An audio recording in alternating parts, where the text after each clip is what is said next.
मंथन होता है तो बुधवार को होता है शाम के समय 6 से 7:30 में और रविवार को होता है एक के तुरंत बाद। तो आज के विचार मंथन में विषय है अच्छे कार्य से पुण्य मिलते हैं। दूसरा विषय है शिक्षा। शिक्षा पर हम सबको विशेष रूप से ध्यान देना है। तीसरा विषय है वृक्षारोपण। तो आज मैं अपनी 5 मिनट की बारी में आपको तीनों विषय को लेकर चलता हूँ। तो आप सबको मैं बता दूं, अच्छे कार्य से पुण्य। मैं कल एक जगह गया था तो वहां पर मैंने कहा कि मैं व्यक्ति परिवार से जुड़ा हुआ हूँ। तो मैंने कहा अच्छे कार्य से मतलब कि पुण्य मिलते हैं। तो उनने बगल में एक महिला बैठी थी, उनने कह दिया कि पुण्य कुछ नहीं होते हैं। अपन चाहे अच्छे कार्य कर लो चाहे बुरे कार्य कर लो, वो पुण्य होती नहीं है। अपन के पास धन है तो सब कुछ है, ऐसा क्या कह दिया। अब मुझे क्योंकि तुम्हारा था मुझे बहुत, लेकिन मैं व्यक्ति परिवार जुड़ा हुआ हूँ। तो व्यक्ति परिवार जुड़ा हुआ कोई भी युवा, कोई भी बुजुर्ग है वो भी नहीं कर सकता। क्यों? अगर खुद आ रहा है सामने वाले पर तो उसे प्यार से समझा दो। तो मैंने उसे प्यार से समझा दिया अच्छे कुछ लाइन में। तो मैंने कहा कि दो व्यक्ति हैं, एक का नाम है रामू, एक का नाम है श्यामू। ठीक है, अब वो लोग एक रास्ते पर जा रहे थे, तो सामने एक पतली सी रास्ता थी, बहुत पतली सी छोटी पुलिया मान लो या छड़ी मान लो।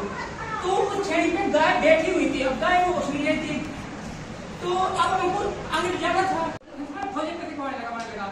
अब वो रामू माँ गायत्री के पास आया, वो बोल रहा है, विनती कर रहा है कि मैंने गाय, आप बोलते हैं गाय हमारी माता है और हमने गाय को नटना मेरे जरूरी था क्योंकि रास्ता पतली थी और निकलना मेरा बहुत जरूरी था।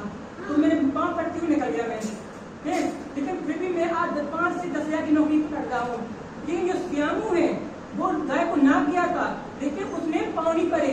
अब आप बताइए, उसे आप 1-1.5 लाख की नौकरी लगाना किसे कमा रहा है, वो विधायक बन गया है। तो आज मैं इतने छोट में 5-10 हजार में कमा रहा हूँ। तो मैं जब मैंने गलत किया तो उसमें आप पल्ली दिखाएंगे। तो माँ गायत्री की आवाज आई। माँ गायत्री ने बोला, हे मेरे भक्त, ये पिछले जन्म की कर्म है, क्योंकि मैं तुझसे लेके चलती हूँ। तूने आज मेरे पाँव पड़े, तू मेरी मतलब वो गाय तूने मुझे नाका और मेरे पाँव पड़े, तो मैंने तुझे मतलब तुझे बहुत ज्यादा दंड से दंड मिलना था वो आधा हो गया। जब कैसे? क्योंकि पिछले जन्म के तेरे बहुत बड़े पाप हैं, बहुत ज्यादा पाप। उस पाप का इतना भड़कड़ा भर गया था, उस जन्म में नहीं मिल पाया तुझे सजा, तो इस जन्म में मिली थी। मतलब इस जन्म में तुझे फांसी होनी थी, तुझसे ऐसा काम करवा जाता कि तू आज फांसी पे होता। लेकिन तूने जिस जैसे गाय को नाका और पाँव पड़े, मुझे ऐसा अच्छा लगा, वो मैंने तेरी सजा आधी कर दी, तुझे कांटा चुभने दिया। तो ये अच्छे कार्य पिछले जन्म में जो अच्छे कार्य किए उस जन्म में फल ना मिल पाए, इस जन्म में मिलते हैं।